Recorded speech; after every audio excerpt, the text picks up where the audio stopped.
പ്രിയമുള്ളവരെ, ഈ വരുന്ന തദ്ദേശ സ്വയംഭരണ സ്ഥാപനങ്ങളിലേക്കുള്ള തിരഞ്ഞെടുപ്പിൽ നന്തങ്കോട് വാർഡിൽ നിന്ന് ഇടതുപക്ഷ ജനാധിപത്യ മുന്നണി സ്ഥാനാർത്ഥിയായി ഞാൻ ജനവിധി തേടുകയാണ്. വിദ്യാർത്ഥി യുവജന പ്രസ്ഥാനത്തിലൂടെ രാഷ്ട്രീയ രംഗത്ത് കടന്നു വന്ന ഞാൻ 4 പതിറ്റാണ്ടിലേറെ കാലമായി പൊതുരംഗത്ത് സജീവമായി പ്രവർത്തിച്ചു വരുന്ന ഈ കാലഘട്ടത്തിൽ 5 തവണ തിരുവനന്തപുരം നഗരസഭയുടെ കൗൺസിലറായി പ്രവർത്തിക്കാൻ എനിക്ക് അവസരം കിട്ടിയിട്ടുണ്ട്. 3 പ്രാവശ്യം പാളയം വാർഡിൽ നിന്നും 2 പ്രാവശ്യം നന്തങ്കോട് വാർഡിൽ നിന്നും കൗൺസിലറായി തിരഞ്ഞെടുക്കപ്പെട്ട ഞാൻ എന്നും ജനകീയ വിഷയങ്ങൾ ഏറ്റെടുത്ത് നാടിൻ്റെ നന്മയ്ക്കായി, നഗരത്തിൻ്റെ വികസനത്തിനായി, മുഴുവൻ സമയ പൊതുപ്രവർത്തകനായി രംഗത്ത് നിൽക്കുന്ന ഒരാളാണ്. നന്തങ്കോട് വാർഡിൽ 2 പ്രാവശ്യം കൗൺസിലറായിരുന്നപ്പോൾ അവിടെ വികസന ക്ഷേമ പ്രവർത്തനങ്ങൾ എത്തിക്കുന്നതിന് വാർഡിലെ റെസിഡന്റ് അസോസിയേഷനുകൾ, മറ്റ് സാമൂഹിക സാംസ്കാരിക രാഷ്ട്രീയ സംഘടനകൾ എല്ലാവരുമായി ആലോചിച്ചുകൊണ്ട് വാർഡിൻ്റെ വിവിധങ്ങളായ വിഷയങ്ങളിൽ ഇടപെടാനും പരിഹാരം കാണുവാനും പരിശ്രമിച്ച ചരിത്രമാണ് എനിക്കുള്ളത്. അവിടെ ആദ്യ തവണ നന്തങ്കോട് വാർഡിൽ കൗൺസിലറായി പ്രവർത്തിക്കാൻ അവസരം കിട്ടിയപ്പോൾ അന്ന് ശ്രീ വി ശിവൻകുട്ടി അവർകൾ നമ്മുടെ MLA ആയി പ്രവർത്തിച്ച കാലഘട്ടമാണ്. ആ കാലഘട്ടത്തിൽ നന്തങ്കോടിൻ്റെ ഒരു വലിയ ആവശ്യമായിരുന്ന കേണി പാലം അത് നിർമ്മിക്കുവാൻ അവസരം കിട്ടിയിട്ടുണ്ട്. അതുപോലെ തന്നെ നന്തങ്കോട് വാർഡിൻ്റെ ശാപമായിരുന്ന മാലിന്യ കൂനകൾ നന്തങ്കോട് ജംഗ്ഷനിൽ പഴയ പബ്ലിക് കൺഫർസേഷൻ ഉണ്ടായിരുന്ന ആ സ്ഥലത്ത് മാലിന്യം നിറഞ്ഞ് അവിടെ ദുർഗന്ധം വമിക്കുന്ന ഒരു സന്ദർഭം ഉണ്ടായിരുന്നു. മുഴുവൻ മാലിന്യവും മാറ്റി അവിടെ നഗരസഭ കുടുംബശ്രീ പ്രവർത്തകരെ നിയോഗിച്ചുകൊണ്ട് നന്ദനം ഗാർഡൻ നഴ്സറി എന്ന് പറഞ്ഞ ഒരു പ്രസ്ഥാനം ആരംഭിക്കുവാനും ആ ജംഗ്ഷനിൽ തന്നെ ഇപ്പോഴും ഗാർഡൻ നഴ്സറി ഭംഗിയായി പ്രവർത്തിച്ചുകൊണ്ടിരിക്കും.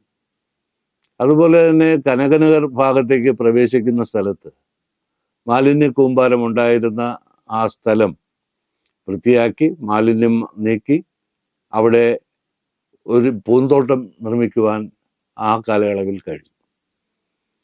2ാമത്തെ ടേമിൽ ഞാൻ നന്തങ്കോട് വാർഡിൻ്റെ കൗൺസിലറായി 2015-20 കാലഘട്ടത്തിൽ പ്രവർത്തിക്കുമ്പോൾ അവിടെ നന്തങ്കോട് മിനി മാർക്കറ്റ് നിർമ്മിക്കുവാൻ കഴിഞ്ഞു. പബ്ലിക് ഹെൽത്ത് സെൻ്ററിൻ്റെ അടിസ്ഥാന സൗകര്യങ്ങൾ വർദ്ധിപ്പിച്ച് അവിടെ ആ സൗകര്യങ്ങൾ ചെയ്യുവാൻ വേണ്ടി കഴിഞ്ഞു. നന്തങ്കോട് വാർഡിനെ ഒരു മാലിന്യമുക്ത വാർഡായി മാറ്റുവാൻ ആ പ്രദേശത്തെ സംവിധാനങ്ങൾ പരമാവധി ശക്തമാക്കിക്കൊണ്ട് അവിടെ മാലിന്യമുക്തമാക്കുന്നതിനുള്ള നടപടികൾ സ്വീകരിച്ചു. അതുകൂടാതെ വാർഡിൻ്റെ എല്ലാ മുക്കിലും മൂലയിലും എല്ലാ ഇടവഴികളിലും അവിടെ ഇൻ്റർലോക്കും യൂറോകോൺ ടൈലും പാകി സഞ്ചാര യോഗ്യമാക്കുവാൻ കഴിഞ്ഞിട്ടുണ്ട്. അത്യാവശ്യം കുടിവെള്ള പ്രശ്നമുണ്ടായിരുന്ന പ്രദേശങ്ങളിൽ പുതിയ PVC പൈപ്പ് ലൈനുകൾ സ്ഥാപിച്ച് കുടിവെള്ള പ്രശ്നത്തിന് പരിഹാരം കാണുവാൻ വേണ്ടിയുള്ള വലിയ പരിശ്രമം നടത്തിയിരുന്നു.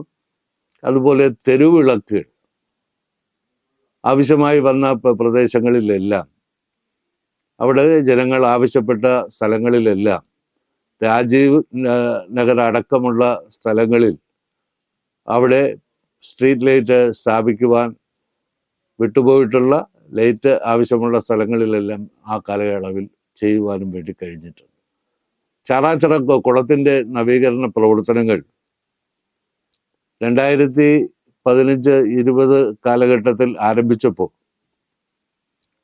കുളത്തിൻ്റെ 3 വശങ്ങൾ വൃത്തിയാക്കുവാനും കുളത്തിലേക്ക് പുറമേ നിന്ന് ഒഴുകി വന്നുകൊണ്ടിരുന്ന അഴുക്ക് ചാല് കുളത്തിൽ പതിക്കാതെ പ്രത്യേക ഓട നിർമ്മിച്ച് കൊണ്ടുപോകാനും കുളത്തിൻ്റെ വശത്തോടുകൂടി പൊയ്ക്കൊണ്ടിരുന്ന ഡ്രൈനേജ് സംവിധാനം, സീവറേജ് ലൈൻ പ്രത്യേകമായി മാറ്റി പുതിയ മാൻഹോളുകൾ സൈഡിൽ പുതുതായി നിർമ്മിച്ച് അത് കൊണ്ടുപോകുന്നതിന് വേണ്ടിയുള്ള പ്രവർത്തനങ്ങൾ ചെയ്തു.